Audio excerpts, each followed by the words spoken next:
Welcome everybody to IFPA 2025.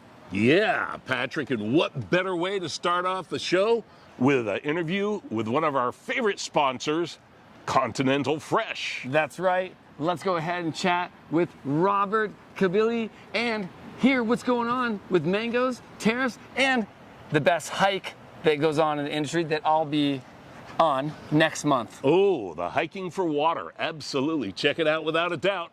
Robert, Hey, great to have you, man. great to see you. Listen, this is amazing. Incredible, incredible. We're here again, and we're just a month out too from the hike as well. So super excited about that, man. It's going to be fantastic, fantastic. A great way to promote Water for All, our brand, and just overall a great time for people in the produce industry. It's one of my favorite things about the Water for All, I'd say the Continental Fresh group, everyone. No, I'm just kidding.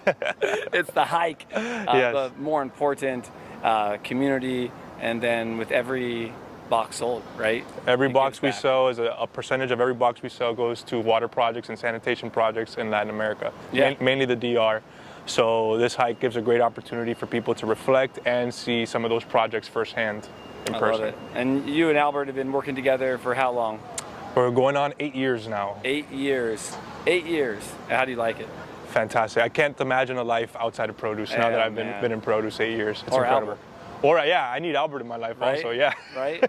And what's been happening with this year, with the season? How it's been going? Mango, I mean, it's been a crazy season. Obviously, the hot topic is tariffs. Everybody wants to know how we're adapting.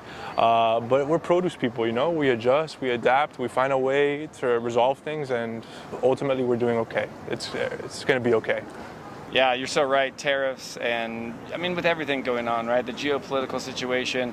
And what's crazy is Juanita just got back from Fruit Attraction, and she said, nobody's talking about that over there, right? Right. Business is going on around the globe, and we need to figure out new ways of doing business with each other and with maybe new partners, right? Right, I agree. And shows like the IFPA give you that opportunity to meet with new people, people that you're already doing existing business with, to just improve your relationships and the way you do business. 100%. And that's what I love about this show is we get to see everybody in one spot. What are you looking forward to the most? Just seeing the guys that we work with on a daily basis. You know, this business is so much on the phone. It's nice to see people in person. You know what? Let's go. Come on. Hello, fresh produce, especially avocado aficionados. We are fortunate enough to be here on the floor, behind the scenes look, as we are getting ready with IFPA 2025. And here we are with David Giannini of Appeal Sciences. He is the research scientist behind the scenes and is going to tell us how you know an avocado is keeping ripe. I'm going to hand it over to you. Almost through to you. Yeah, thank you. And thank you for having me here today. What I want to show you is how we work with avocados for growers to decide when to harvest the avocado, for suppliers on checking the QC of an avocado, for ripeners, how to best ripen the avocado using solutions that are non-destructive and take way less time than the current solutions that are on the marketplace today. Okay, so what I want to show to you is RipeTrack. RipeTrack is an app that runs on an iOS and Android device.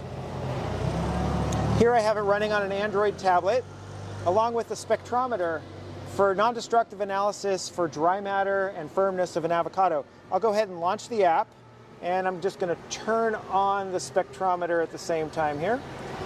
It's going to do a Bluetooth connection when I get up and running. So the first thing is, in the app, it's got my list of orders. So let's say we're a ripener, and you're working with orders, and you receive an order from a grower. What you would do is click New Order in the upper right-hand corner here, and you could fill out all of this information. Here's an example where I've got the packing label, and I can do a QR code reading of this packing label to fill in this form. I'm going to cancel out. I'm going to go with an order that I've already filled out. With each order, then I have a list of inspections. Now, if I want to do a quick inspection for dry matter on an avocado, the order tells me that it's an avocado. It tells me the varietal, which is Haas, the size. All of that's really important to our predictive modeling. So I'll click New here to start a new inspection. And I click my inspection type, which we customize these inspection types for our customer. In this case, inbound receiving of a lot of avocados. So I'll do an inbound spectrometer reading, 10 samples, so I'll be measuring 10 avocados. I'll do 3 measurements per avocado, and the 3 is necessary because the dry matter varies throughout the avocado here, and I need to make sure I average out and have an accurate answer on the dry matter value. I'm going to go ahead and click Create. And now the next thing I'm going to do is I can review, I can add more fields, images of the avocados, but I'll go ahead and start taking measurements. So it's scanning to find my Bluetooth spectrometer, and on the device it says it's connected, and sure enough, it's device connected. Next step, I calibrate. Calibrate because the spectra is what's so important to my modeling, and so we need to know that the environmental conditions that heat up and cool down the parts in here can make a change in the spectra readings. So we do a quick calibration. It's all done. It takes about 3 seconds. Now I start to take measurements. So here's like a spreadsheet view where I have 10 avocados, and I'm going to take 3 samples for avocado. I'm going to put my avocado on here. I press measure. And if you look closely from underneath, you can see the light shine up, it reflects back, and now I see the spectra in the visible range and the NIR range underneath the skin of that avocado. And I'm going to go ahead and take one more measurement, and there it is again. And you can just see how fast, and clearly this is non-destructive. It's just light shining and reflecting back. I'm going to do a second avocado so you can see a little bit of the difference between 2 avocados. There's my first measurement, give it a third of a turn, take my second measurement. We also have the ability to auto-detect when the avocado is placed on the scanner, so I don't have to interact with the app, and I can use this in the field pre-harvest of an avocado hanging on a tree. So there's 2 avocados. Down at the bottom right, I can click Save, and it says, whoa, you didn't fill out all of your samples yet. Well, that's okay. I'll go ahead and we'll do our predictive modeling against those 2 avocados. Sends all the data to the cloud, comes back down with the answer, and here I have an in-spec set of 2 avocados. They averaged out to being stage 3 in ripeness. I've got dry matter of about 29.7%. My in-spec range, 20 to 45, so that's good. The pressure of these avocados for ripeness is 7 pounds, or in kgs if that's preferred. And our range was 2.2 to 10.4, so that's good. So you can see these 2 check boxes are green, but our model accuracy is yellow. And that's the thing about RipeTrack. We show you the spectra and we tell you how accurate our AI is. And then we have ways to make it super easy for you to calibrate the AI. In this case, the reason why it's yellow, these are avocados from Mexico. And it's really important to train based on country of origin, and I need a little bit more training with this spectrometer system so I have really accurate data.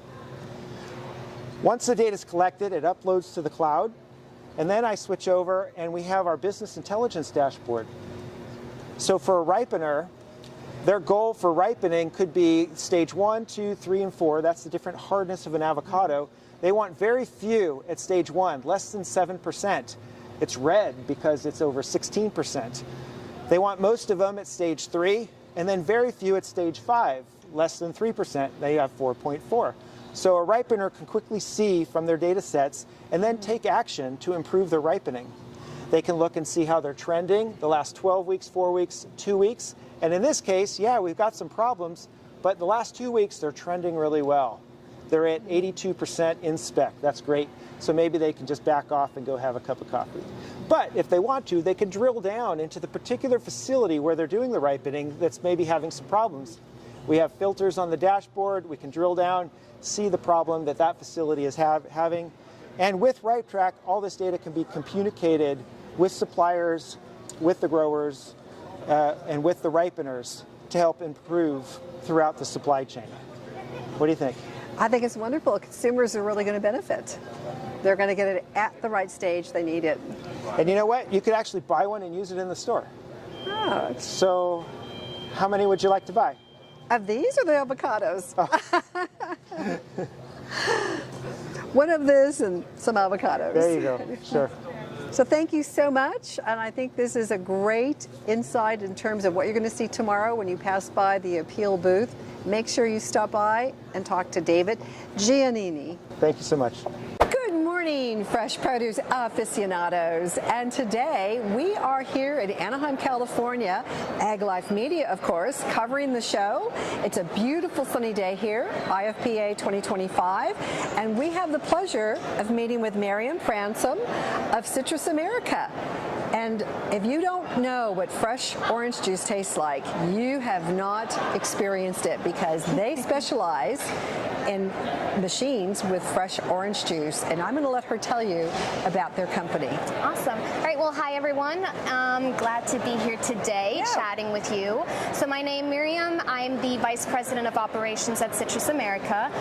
I joined the family business, so working with my dad and my brother also, and we are in the food equipment business, so particularly working on citrus juicers. So we provide really the freshest of juice. We work with partners in the grocery industry, in the food service industry, hotels, all that. And absolutely, we're here today helping out actually two of our produce partners on the floor to juice the freshest of juice. And let me tell you, I just came back from Europe, where every time I ordered orange juice, it was always fresh. Everything was always freshly squeezed. And once you get addicted to that, there's no going back, right, Miriam? And I was just saying to you, it's really over in Europe still. You can get such fresh flavors, and even where you think, Europe is not known for oranges, and you can still get oranges everywhere, which was really also what led to my father and my grandfather starting the company. Was why can we get fresher juice over in Austria and not in Florida, where we have amazing? All the citrus groves? So it's a bit of a crazy thing, but we're working on it. We're working to change the industry here as well. So I'm so glad that you're here at the show, and then we had a chance to explain to everyone what your role is, and you know about Citrus America. Make sure you look for orange juice from Citrus America machines. Thank you so much for your time. Thank you. 120 years ago, in Groningen, the Netherlands, a small produce business began, trading fresh local fruits. By the 1930s, the Vandenberg family moved to Rotterdam, Europe's burgeoning fruit hub. But when the 1940s brought turmoil, they fled to America, rebuilding their legacy in fresh produce. In 1958, Jack Vandenberg became a trailblazer, importing fresh Chilean fruit to the US, opening doors to global flavors. Today, that spirit of growth and innovation continues, with sustainable packaging, carbon footprint tracking, and the finest fruit varieties. We're redefining freshness for the future. Family, fresh, innovation, celebrating a legacy 120 years in the making. This is Jack Vandenberg.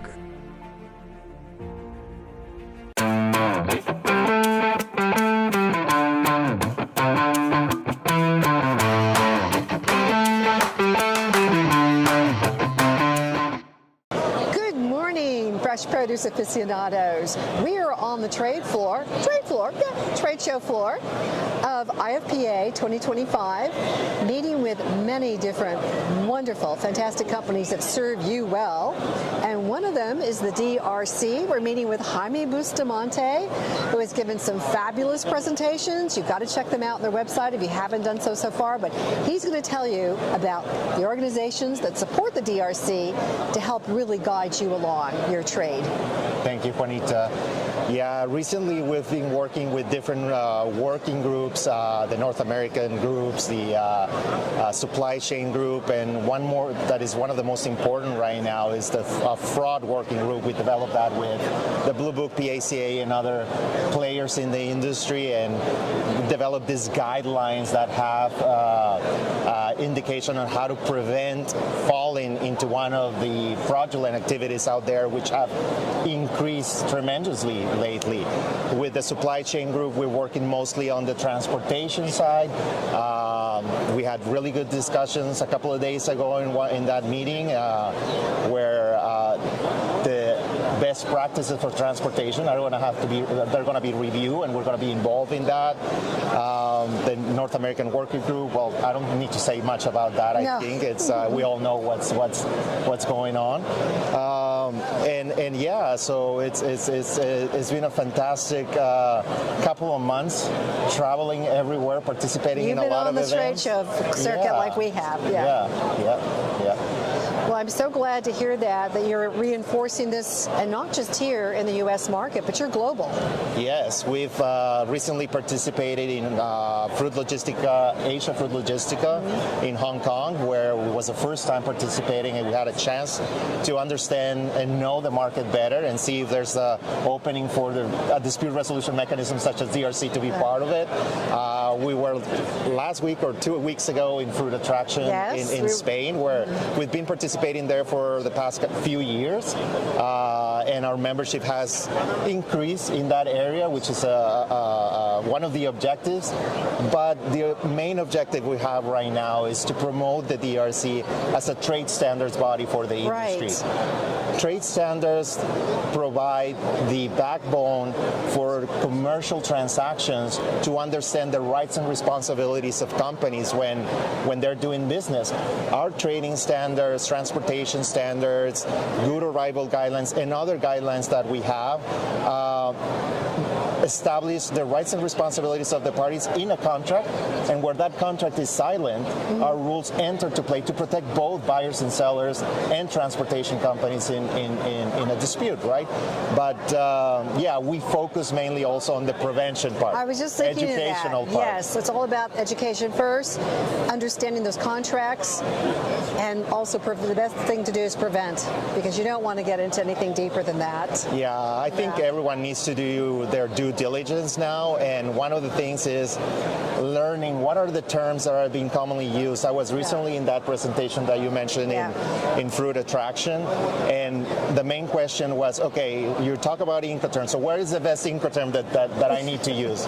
Well, that depends. There's a lot of them. Understanding them is the best thing that you can do, so that if you're a shipper, you know which one is convenient for you. If you're a buyer, does that Incoterm that you're trying to use benefits me or not, or makes me more responsible? All of those things, understanding that is essential and key in a transaction. So then there's the regular rules, right? What are the other terms that are there that are misinterpreted in the industry, especially when you're dealing internationally, globally? It can be so confusing. So you need someone like the DRC who can interpret. You can interpret and clarify everything. Yes, and that's what we're trying to do.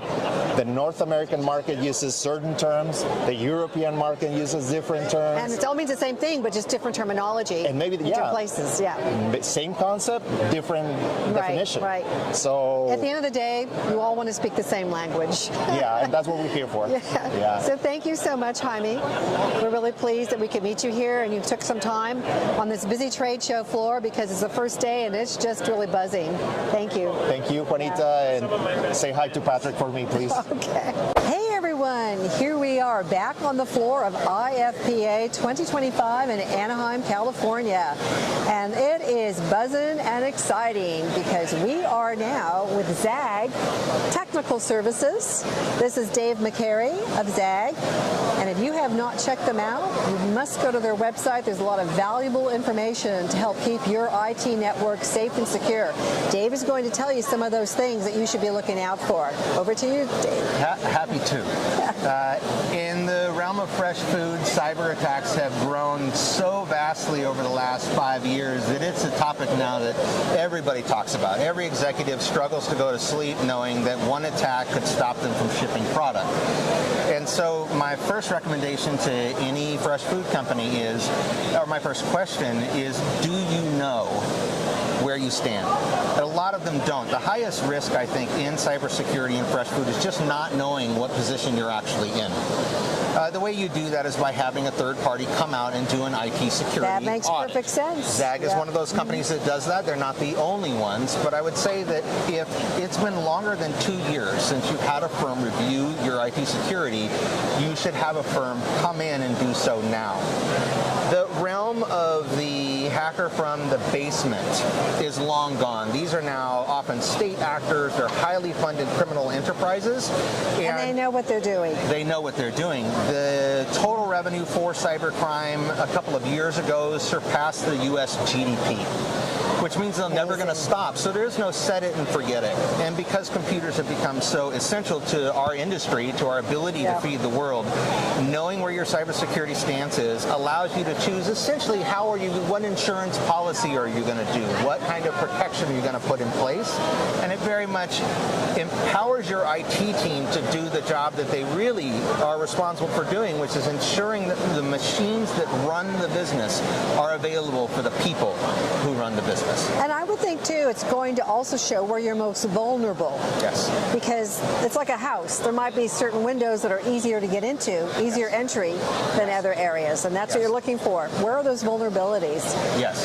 Yeah, the presentation style, at least for Zag, because Zag's background is exclusively in fresh food, right? They got their bona fides by being Taylor Farms IT department for 15 years.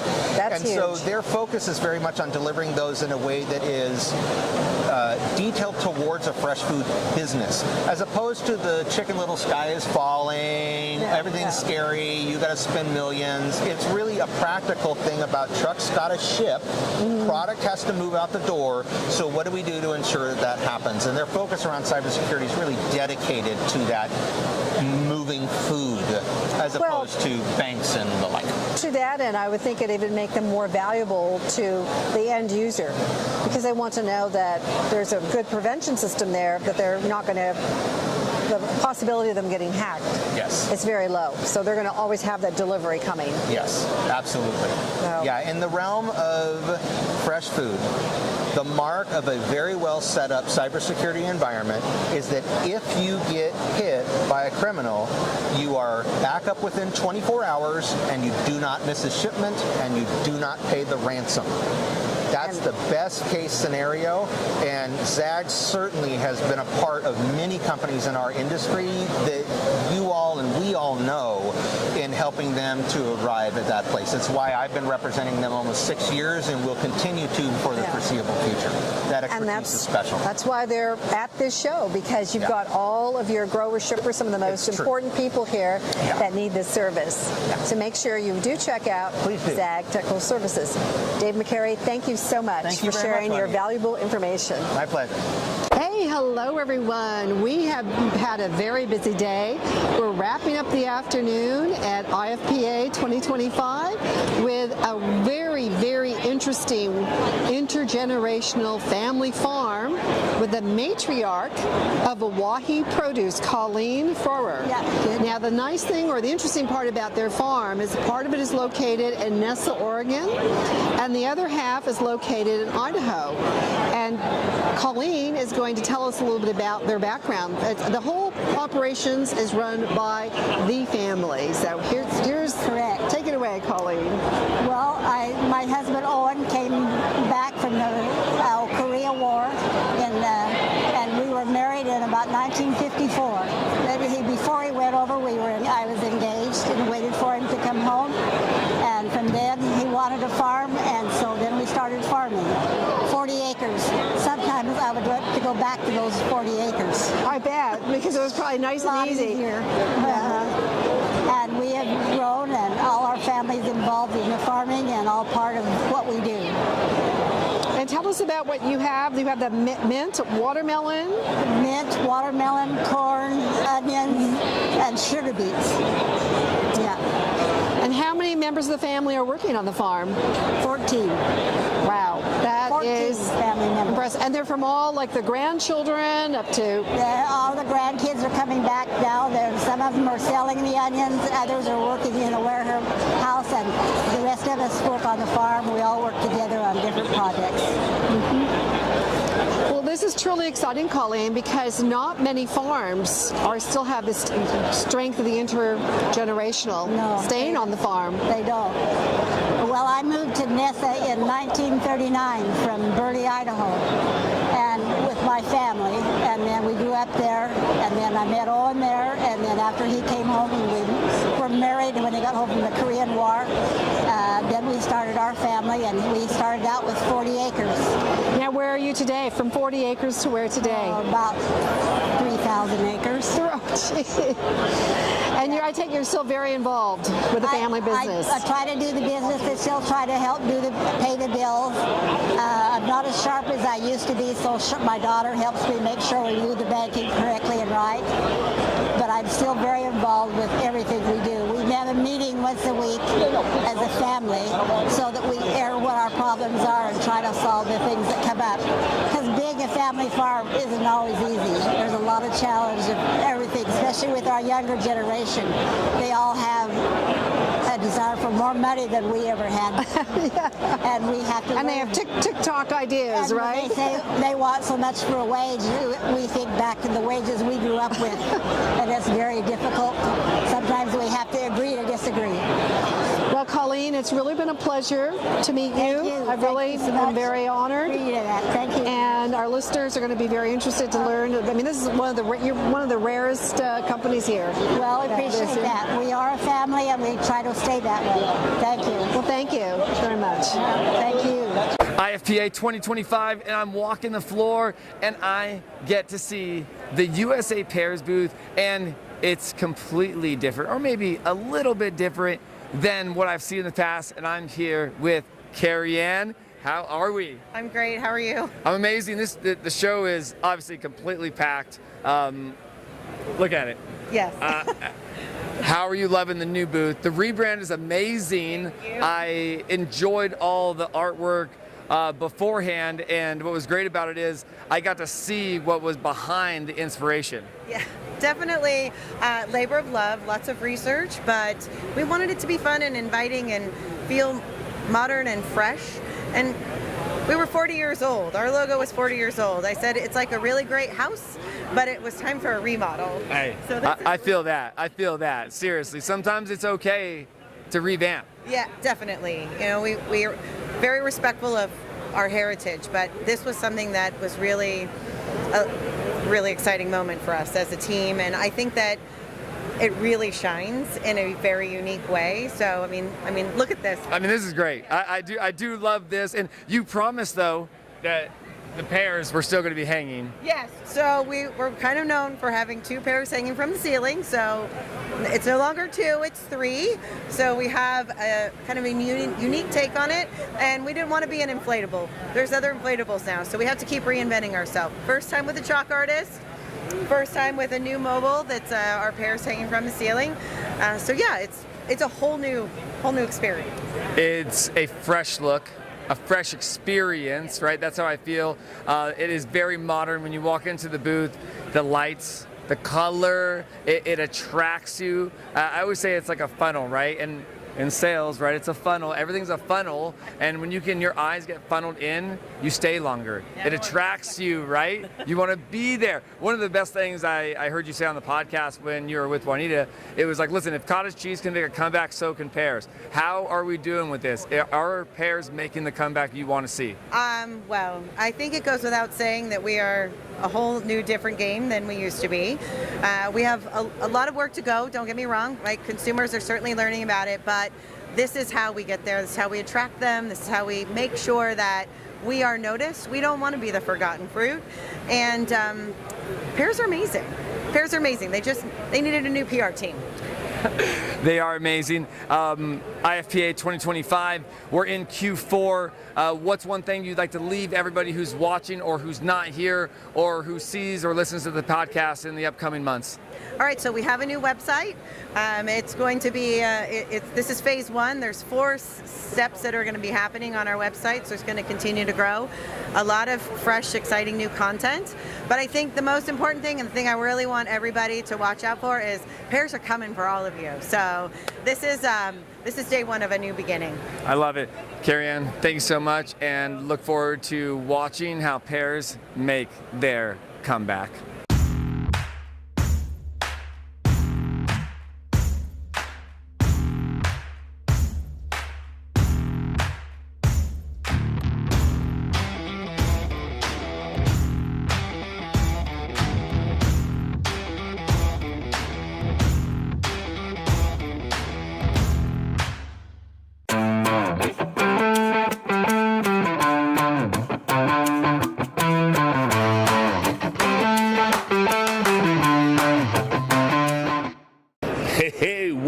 are here with Gabe Bernal from Seasons Farm Fresh. Hi, everybody. Nice to be here. It's going to be a great show. Yes, it is. And hey, nothing says a great show like fresh tropicals, that's for sure. And that's your specialty, right? Yeah, so me and my brother started this company back in 2012, went full-time back in 2014, and we really started with the Florida avocado and Florida lychee, and we were just doing it as a kind of side hustle, selling to different farmers markets, different buying clubs, and it kind of ballooned from there. We started importing soursop from Grenada. Right now, Soursop. Now, explain to people what that is, though. Okay, soursop has another name here. Yeah, soursop, again, if you're from Miami, or South America, you know it as guanabana. If you're from Brazil, you know it as graviola. If you're from the Caribbean, you know it as cowasol. So there's a bunch of different iterations of the name, but it originates from Southeast Asia, but it came over, I forgot when it was planted, but it's a very, very amazing fruit. Tropical, has notes of pineapple, banana. It's pushing its way into certain retailers. We do some business with Whole Foods for it, but it's one of those items that is still very interesting and not as appealing to look at, but it's building a lot of rapport. All right, not beautiful on the outside, but beautiful on the inside. And okay, so other items that we got here in the tropical set. Okay, we also do as I said, Florida lychee, which is short season. Mm-hmm. We also do South Africa lychee, which starts in December, runs through February, all the way up to Chinese New Year. Cherimoya, as I stated before, specialty mango. We're the sole importers of Jamaican mango, again, a very short season. What variety of Jamaican mango is it? So there's a bunch of different varieties, and we get Jamaicans who call us all the time, looking for blackies, looking for Trinigrams. But the two main varieties that we bring in are East Indian and Julie mangoes. Ooh, yeah, man. You can't go wrong with that. So, hey, look, it's warm here today, and that's what we like. And warmth is always associated with tropical fruit. And of course, all kinds of great nutrition and tasty, tasty goodness.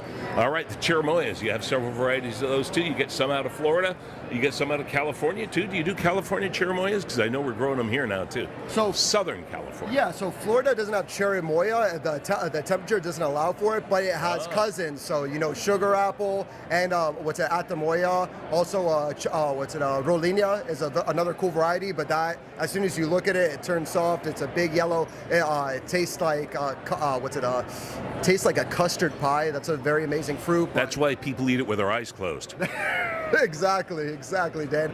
But cherimoya we also do from California, very short season, but we mainly import from Chile, and that starts from July and goes usually to the middle to beginning of November. And that's with 3 varieties, so it extends the season. Correct. Wow, fantastic. Gabe Bernal, Seasons Farm Fresh. You can't go wrong, folks. It's always best when you get it Seasons Farm Fresh.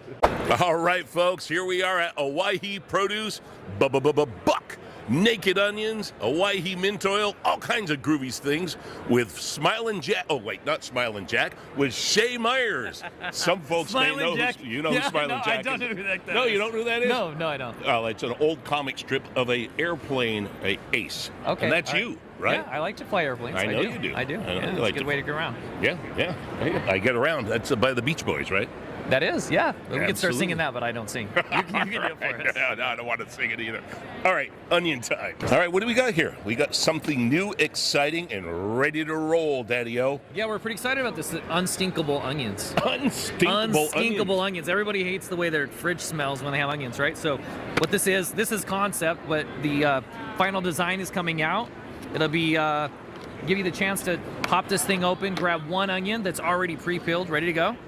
You can dice it, slice it, slab it, julienne it, whatever you want to do, and close it back up, and you don't have to stink up your fridge. So there's no Or your leftover compost onion. bin. A lot of folks, like in California, we have little throw it in compost your bins. Throw it in your little compost bin or in the pile or whatever you want to do, and the next one's ready to go. Ready to roll. Let's see that. Yeah. The unstinkable onion. You've heard of the unsinkable Molly Brown? This is the unstinkable onion. Yes, that's right. From Owyhee Produce. Wow. Yeah. Shane, I'm impressed. Because all the work's taken out of it. All the work's taken out. Should make life easy. All right. Easier. I like easy life. Easier. Okay. All right, Shay Myers, Owyhee Produce, Buck Naked Onions, and of course that good old mint oil. Hey folks, it's always best when you get it Hawaii produce fresh. Everyone, we are back, IFPA 2025, and I'm here at the Sunrays booth, the snack with impact, everyone, and I'm here with Caitlin Gerstenberger. Great to see you again. Yes, you too. From Tampa. From Tampa. To Anaheim. Yes. You know how many times I've said things like that, like for people that either they come to the studio or I interview them in another country or state, and I'm like, boom, boom, boom.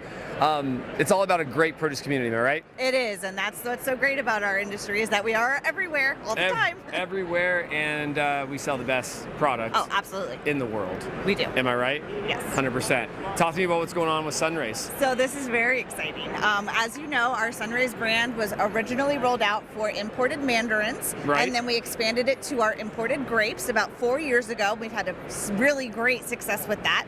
This year, we are expanding it across our entire import citrus line. Oh, here we go. Yes, so you're going to see this really strong consumer brand across all of our imported citrus next summer.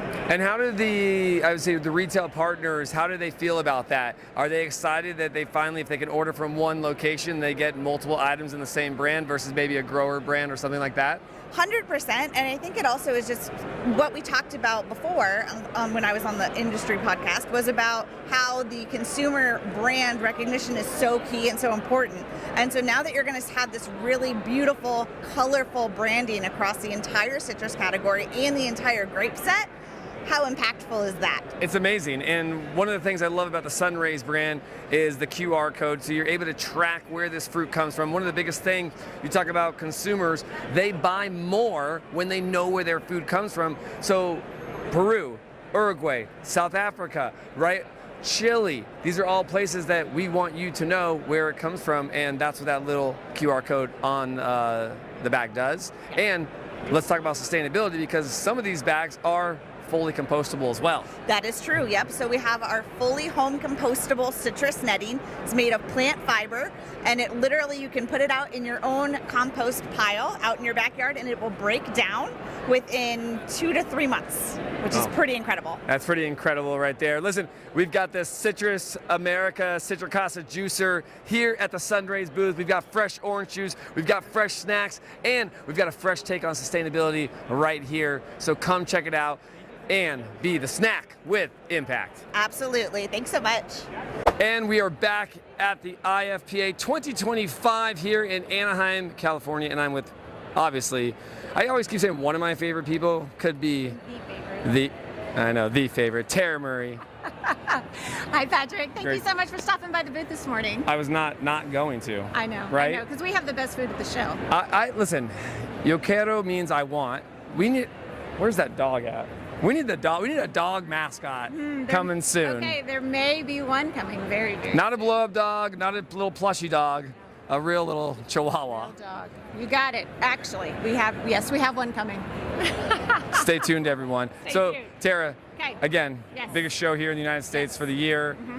This is the booth we were all waiting for. This is the dip destination, right? It is the dip destination. What do we got going on? All right, well, come over here and look at our new Let's case. do it. Let's do it. All right, so this time and this year, we are launching our new jalapeno ranch, which is absolutely delicious. It is a sour cream based dip with jalapeno flavor and ranch that is all the rage right now. So we're also working and partnering with other produce companies to put this in their fresh cut fruits. Fresh cut fruits cup. That's what it is. Veggies, right? And Yep. so it goes really great with that. Oh my gosh, we have a special guest behind us. Hello. And it begins. The mic drop. I'm out of here. Yes. I'm out of here. Yeah. Have fun recording with. No one needs All right, me so anymore. this is Maddie and I now. We're talking about really delicious dips, and especially our candied jalapeno, which is really, really delicious. So it's just candied jalapeno, real sugar, and you put it on pulled pork, all the things. So that's really delicious. I'll have to try that. Yeah, you'll have to try it. We have it over there with the pulled pork. Oh, we have all your samples over Also, we have a new line of salsa, Cantina style. It is restaurant quality, and it is made with love, and it is absolutely delicious. So yes. So we have this new line coming out. So we just have lots of fun and amazing things. Oh, the grab and go. Have you seen the new grab and go?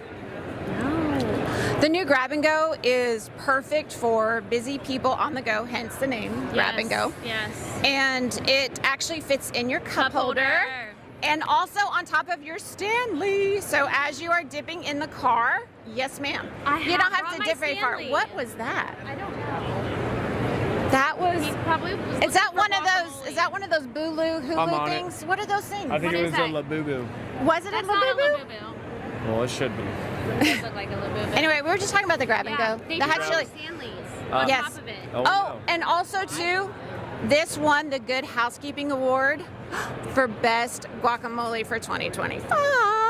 Holla! So yes, so it is award-winning. Not only is it really delicious, it's also award-winning. So everybody needs to get you some. So. And if we keep Tara with the mic, we will have a 35 to 40 minute podcast of these two. What is the favorite thing of the Oquero booth that you want people to know?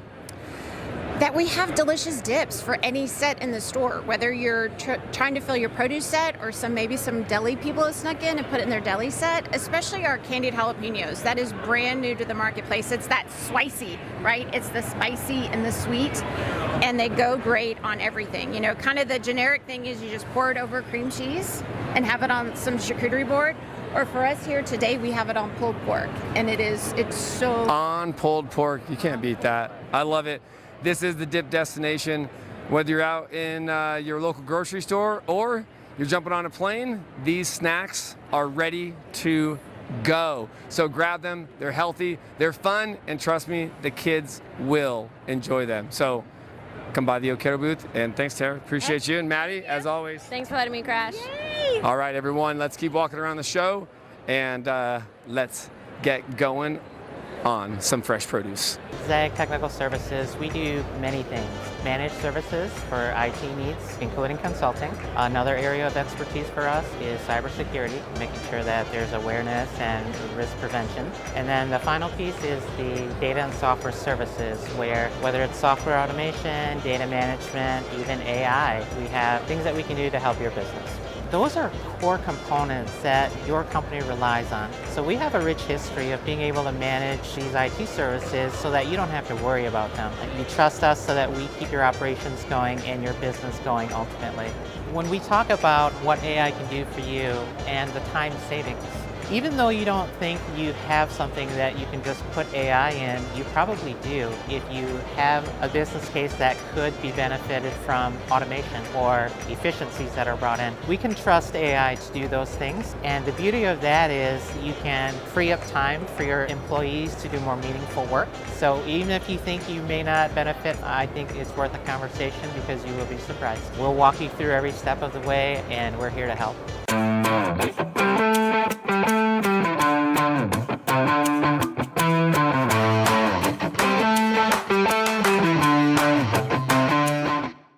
Welcome back, traveling the floor all through IFPA 2025, and we get to the AgriFresh booth. I'm here with Bradford Warner. Great to have you here, but be likewise, Patrick. With you at your booth. So thank you. No, hey, this is a time to show that the industry is moving. 100%. I mean, fresh produce is incredibly important, right? The micronutrient density of this stuff, you can't get it any other way to do it. But man, fresh produce is devilishly hard to keep it safe, right? 100%. To keep that stuff not going bad at the wrong time. And, you know, we got a big waste problem, right? You're talking 30-40% of what's grown out there is never going to be eaten. Wow. So, you know, this is a company that's all about protecting that, extending the life of that, and using everything we can in an arsenal of technology or chemistry or hardware to help improve it. So it's a motivator to get up every day and try and make a difference here. And be with the best product in the world, which is fresh produce. And AgriFresh talks fresh solutions. You know, before we even started recording on the mic, I said, I didn't even know AgriFresh did some of the things that they did. You know, maybe it's the post-harvest solutions, maybe it's pre-harvest, but did you know, right? I didn't know some of these things. Yeah. And maybe the community doesn't as well. Well, I mean, there's been a tremendous amount of advancement just in the last 2 or 3 years when you come to what tech can truly do inside agriculture. And part of that is because agriculture is sometimes the more conservative player, that we really want to see that something works really well before we adopt it. So yeah, that means we adopt things that stick around for a long time. But it means sometimes we can be a little bit behind the game on this. And so what we're doing is finding good, best-of-breed technology that's not bleeding edge, meaning that it could fail on you and cause a problem. But how do you find stuff that is still leading edge that's going to make a difference? So to us, that's obviously software as a service. That's collecting data anywhere you can get it. It's looking at the best, what they call IoT, or Internet of Things, to help sense what's going on, because what gets measured gets managed. What gets managed gets improved, and that's the business that we're in these days. Well, and again, I mean, the fresh produce, I would say, community too, the biggest thing we have is shrink problems, right? Yeah. And when you look at it all the way from the grower, packer, shipper, all the way to the retailer, right? Yeah. Even in our own fridges at home, we've got some shrink problems. Yes. So being able to understand all of the supply chain, understand the solutions throughout the supply chain can help lower that shrink. It's the thing, Patrick, where you can say, hey, the devil's in the details, or you could say the opportunity's in the details. Opportunities. And so looking at this all the way back to pre-harvest and being able to judge quality as early in that process is a game changer, because before it was incredibly difficult to collect this, right? People walking around taking manual notes or entering things into a spreadsheet. Now we can get out there, we can get imagery, we can do handheld testing of fruit, we can then watch a QC from the moment that it does come in, you can scan bins, you can allow human beings to be empowered to really see that data quickly. It means that, wow, now I actually have a sense, is the quality coming in as expected or not? So I lower the overall loss, right? Because I'm getting the right produce in the right place, and that's good for all of us, right? That's nutrition, that's hunger, and frankly, it's profitability and sustainability, right? Put those things together. All right, so IFPA 2025 is the largest show here in North America.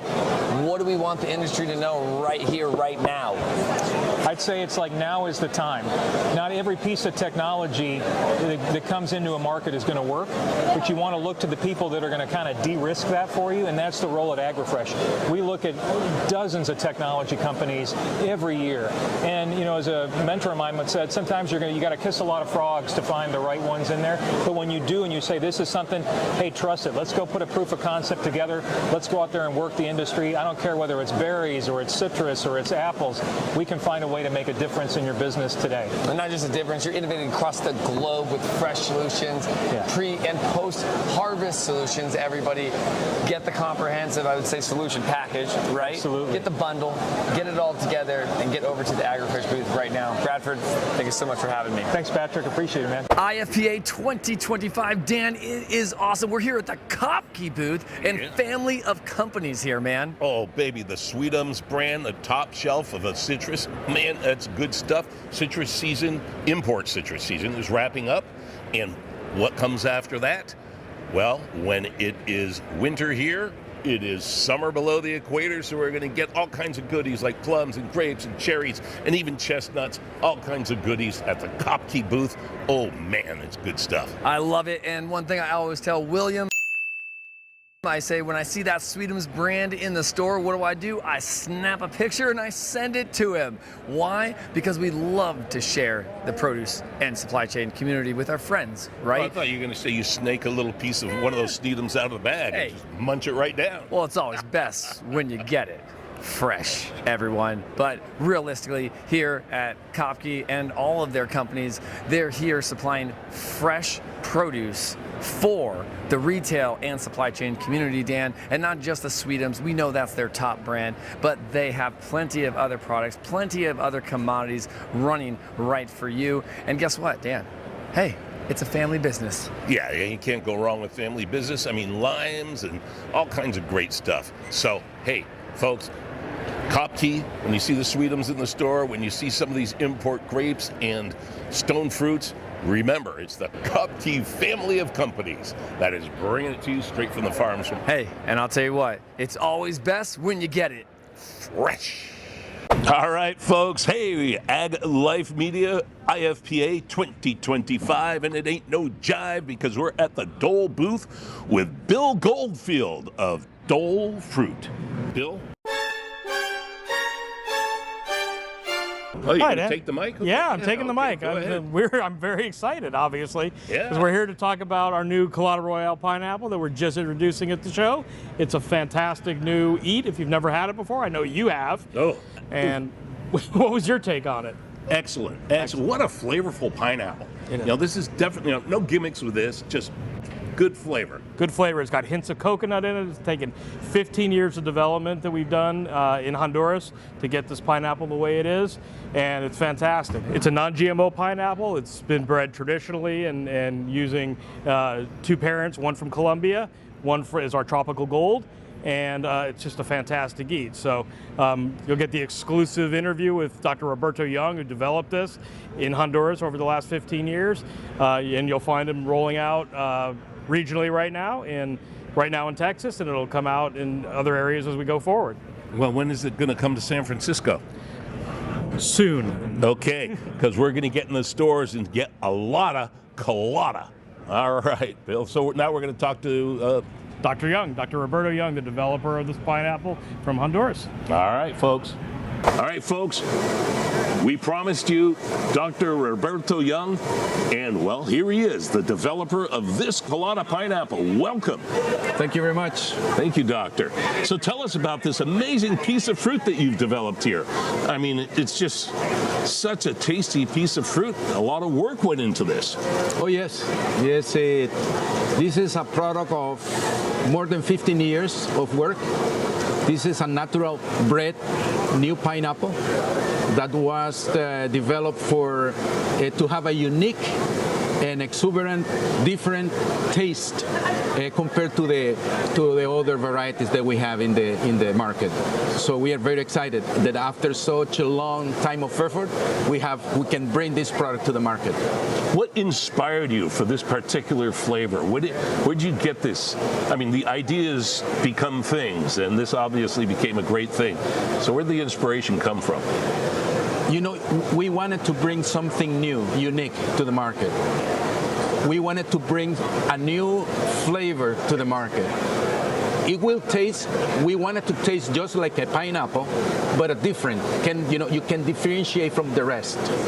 And we found in the collection of pineapples a unique fruit that when we tasted many, and we said this is the one we want to bring into a new pineapple. This taste, because it's different, it's like a pineapple, but the sweetness is there, and also the tangy is there. A perfect combination. So that's what motivated us to use it in the breeding program. Okay, so let me ask you then, with many fruits that are bred into, new varieties, they're fruits that they find out in the wild in places. Some fruits, certain bananas, certain just different fruits that are not grown, that maybe have a really good flavor, but there's a bunch of seeds in it, and there's this and that. Where did this flavor that you wanted to bring to the pineapple, did it come from a wild pineapple or something growing somewhere else, and you wanted to breed it into this? So we have to bring some new germplasm to our collection. So we look into the Hilo Repository Germplasm USDA collection of pineapples. Okay. So we found that we were interested about 50 of them. One of them was called Paraná Pichuna. It originally collected in Colombia. Oh, okay. Paraná Pichuna? Paraná Pichuna. Paraná Pichuna. I want to say that right. Yeah. Okay. So it was. So we found a very tasty pineapple. It was really different from the rest, and we said this is the flavor we want to bring into the creation of a new pineapple. So we wanted to transmit that particular trait, but there were other flaws in that particular variety, such as the very narrow crown, very small size, and other things that we didn't want to bring into a new pineapple. But the flavor, we want them. Okay. Yeah. So how's that done? I mean, it's all done natural. It's a non-GMO pineapple. It's all natural breeding, and I mean, some varieties of different fruits go through thousands and thousands before they get to something. So you're lucky you had a list of 50. But still, there's a lot of work that goes into this and a lot of time to be able to create a pineapple that's edible, that's shaped like the normal pineapple, that you don't have all those problems. So how is that done? You take another variety of pineapple or several until you get it into this shape. You grow it and then grow it and then grow it. Is that how it works? Yes, I really feel very blessed because we actually decided, in the right parents to do the crossing. Once you have your ideal pineapple, the trait you want to transfer, you usually will cross it with a pineapple that has everything except maybe a different flavor. That flavor, right? Okay. And then you have to do thousands of crosses. Okay, so all right, so that's what in order to generate thousands of seeds, because every seed will be a unique individual, and the inheritance from both parents will be distributed. So you want to combine the best of your, the commercial variety, as an example, with the trait that you're looking for that is coming from the other parent. So so it actually came from seed. You developed the seeds for this thing. Because some things are, and I don't know if you can do this with pineapples or not, but some varieties are just grafted in, like apples, pears, peaches. They just graft them in, right? I mean, they still develop the new varieties, but these all have been done from seeds. So no wonder it took so long. 15 years, huh? Yeah. It takes, when you do the cross and do the pollination from the male to the female, you're gonna get the seed. After this seed, you have to bring it to the lab. We bring it to the lab just for germination of the seed. Okay? Right. That will take maybe 4 months. And then we have to bring this to the greenhouse to grow into a plant and then plant it in the field. So from the crossing time until you see the first fruit, it takes 3 years. Okay. From the first cross until you see the first fruit. And then you start the process of selecting. You have to basically taste every single fruit looking for that particular taste. So, my tongue went, really... You've eaten a lot of pineapple then, huh? A lot. That's the main purpose of this. Once you find the taste that is there, then you look for the rest of it. The plant, if it's, the size of the fruit. But the flavor is the first criteria of selection. Folks, you got to have a lot of patience to develop new fruit. That's for sure. I mean, a lot of patience. Yeah. And it can tell definitely you have a lot of patience. And after that, you select it, and then you have to grow from one plant. A bunch of seeds, huh? All the followers and the suckers and that particular plant will develop and plant them again. So they're planted from suckers like date palms are? Okay, that's interesting. Yeah, it's called sucker, hapas, slips. There are those slips that grow in the base of the fruit. Right. And every single of them, you from one plant you may get something like 15 to 20. Altogether. Okay. And then you start your new generation. Right. Yeah. And then you have to, what you found in the unique plant, you have to find it in the next generation, the 15 or the 20 plants. Okay, so some of those slips don't make it, is what you're saying. No, I have to look again for that flavor in the progeny, in all the plants derived from the selected one. I have to see that. That's part of the patent. You have to observe in 3 different generations the stability of the trait you are claiming to be unique. And then you just keep replanting and replanting slips from plants till you get whole fields, 1 hectare of pineapple. Yes. You know how many plants you can fit in a hectare? Between 50,000 to 70,000 plants. So how many pineapples do they produce per plant? 1. Oh, see, okay. Folks, that's a lot.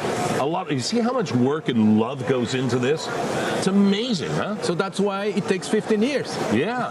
Well, now here we are. And I'm sure you're proud of this pineapple, that's for sure. And folks, it's a fantastic piece of fruit. Look for the colada pineapple coming to a store near you soon, but you see what it takes to develop it. I find this very fascinating. Part of the project of developing this variety is not only for, bring something to the market, but there is a social component in the development and in the launching of this variety, because part of the benefits of the revenues we're going to get for people from purchasing is going to be dedicated to a social activity.